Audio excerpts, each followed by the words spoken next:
terjebak dalam pikiran sendiri. Kadang musuh terbesar bukanlah dunia di luar sana, tapi suara kecil dalam kepala kita yang terus menakuti, menghakimi, dan membuat kita tidak berani melangkah. Inilah kisah seseorang yang belajar berdamai dengan dirinya sendiri melalui hipnoterapi. Setiap pagi, Andra bangun dengan perasaan yang sama, cemas tanpa sebab. Jantungnya berdebar.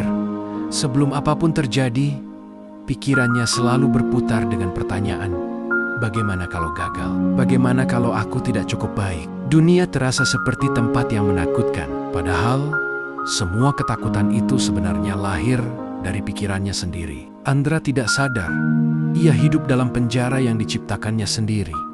Dindingnya adalah rasa takut, dan kuncinya adalah pikirannya yang tak mau berubah. Ia sering berpikir, aku memang begini dari dulu, aku tak bisa berubah. Namun, yang sebenarnya terjadi adalah ia tidak berani menghadapi akar dari kecemasan itu. Luka lama, rasa bersalah, penolakan, dan kata-kata negatif yang pernah ia terima dulu. Semua tersimpan di bawah sadar, memengaruhi setiap langkah dan keputusan dalam hidupnya. Suatu hari, ketika rasa cemasnya makin tak tertahankan, Andra memutuskan mencari jalan keluar. Ia datang ke ICEO Hypnotherapy Batam, tempat di mana ia akhirnya belajar bahwa yang harus ia lawan bukan dunia, melainkan pikirannya sendiri.